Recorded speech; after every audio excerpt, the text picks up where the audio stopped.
control of the race and somehow gave it away. I don't understand.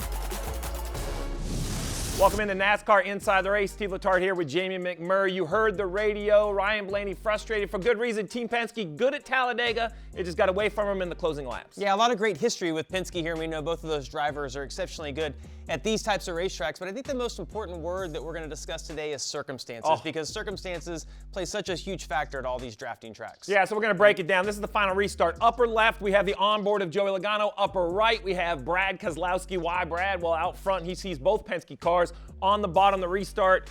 Penske cars lined up in the bottom lane. I love the choice. Bottom lane, I thought that's where they wanted to be. I thought it was preferred lane for sure, but the one thing that you're going to have to watch as we go through all of these is that everyone fights to get to the bottom, but all of the lead changes come from somebody getting pushed in the outside lane. Initially here on the restart, you're going to see Todd Gilliland get the lead going down into turn 3. It just seems like the speed was all generated there. That bottom lane just could not stay organized. I'll speed it up, but as you mentioned, up through the gears, kind of a normal restart for me. Like, I don't see anything really crazy here.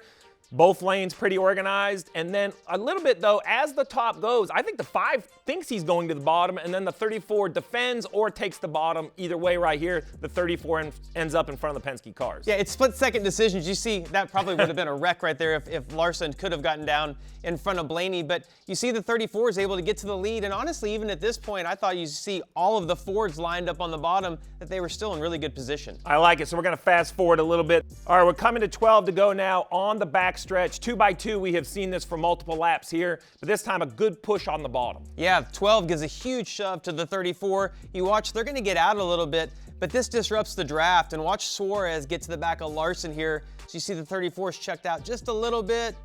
Going to have a little bit of a run right here. The 99 is going to get to the 5, and it's going to change because the 5's now going to get this massive run down the front stretch. And like we've seen all race long, he then fights to get in front of the 34. Worth pointing out, all the way in the back, you see the 38 of Zane Smith, first car. I bring that up because the third lane is starting to get wound up.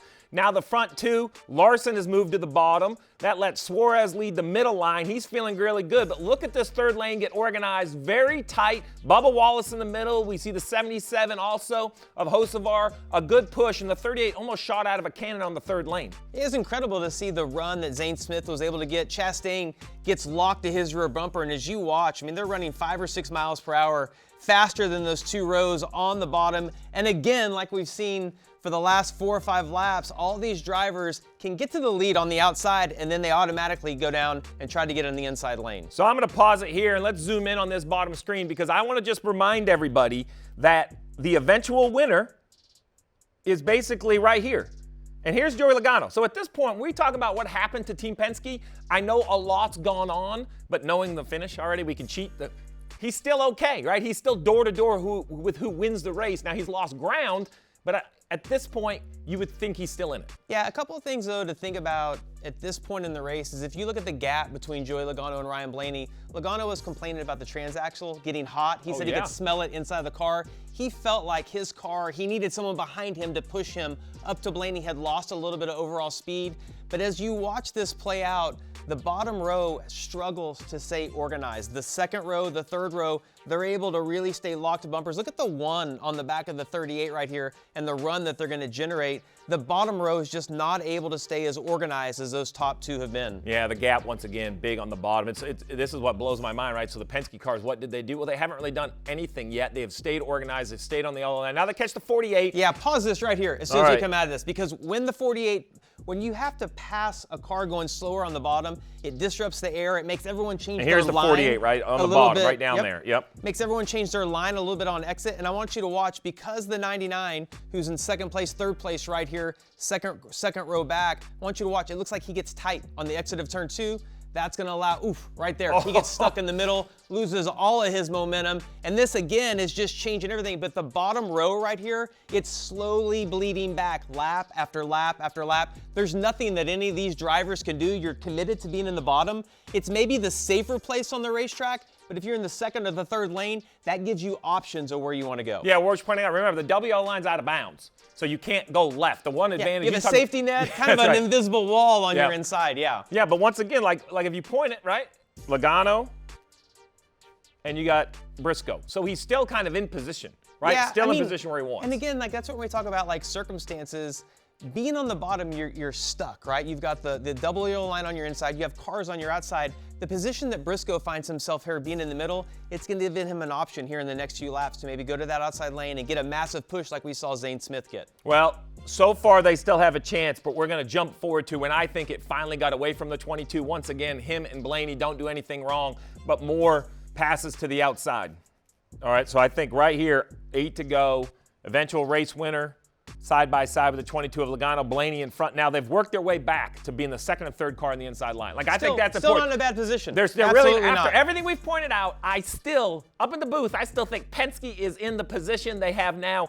Another Ford in front, the 38 is Zane Smith. So I still think they're looking pretty good. But this is, I think, once again, they don't do anything wrong, but the eventual race winner, I actually think this is one of the race-winning moves. Maybe we didn't give Briscoe enough credit. He's that pink roof car, orange roof car, the 19 in the middle. He jumps up in front of Buescher, and it is turbo on the outside lane. Well, and these guys have seen for the last few laps how big of a run the outside gets. You see Buescher's able to get to his rear bumper. Once they get locked together, look how much speed that they have on that outside lane. No one in front of the 19, so he's able to stay wide open. Look at this. Look at this. I'm going to go up here. So you're on board with Brad. Look at all those cars going by on the outside, and there's nothing you could do. Just very deflating if you're on this inside row to see lap after lap that the outside row is going. And if you could back up as a driver, you obviously would have put yourself in a different position right there. The outside just was able to generate a lot of runs. And Steve, I think part of this comes from they spend so much of the race trying to conserve fuel that all of a sudden when you get to the point where everybody can run wide open, you realize which lane is going to be faster, and it tends to change from race to race. So now we have eventual race winner,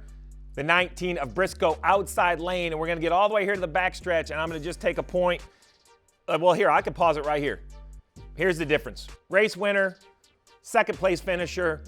Now the two Penske cars are just too far back. They were able to fight off the first wave from the outside and work their way back, but now the outside two lanes are just, everyone just keeps jumping off the bottom lane. Well, and the bottom lane just keeps getting shorter and shorter, so it doesn't have near as much energy. You see everybody's kind of transitioned up to the top. Something else I think we should point out, Ford in general has had a big advantage when you come to these type tracks over the past few years.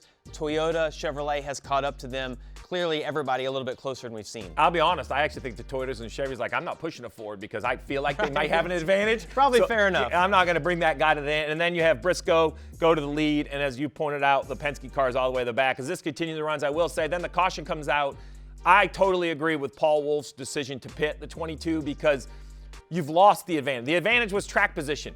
If you don't have that, what do I have to do for my driver? I have to give him some sort of advantage. We put fuel on board in case. And I'm telling you, one more yellow, I think the 22 would have been right back to the front. I mean, look at this right here. Now there's not, what are they going to do? I mean, they're behind 14 cars. So it was an easy decision for Joey Logano, and he told me that Paul actually left that decision up to him. And this is the position that the playoff drivers are put in. He was in a must-win. I think if this is maybe the spring race, you stay out, you take your chances to get a good finish. Yeah. But he said, look, Paul left it up to me. If you don't think you can get back to the front, let's pit. Let's take a chance, because if you get another caution, they're sitting in the perfect position because they have enough fuel to make it for another green-white checker. But this is basically Talladega, right? Because in my mind, when we say anything can happen, that doesn't mean it's by luck.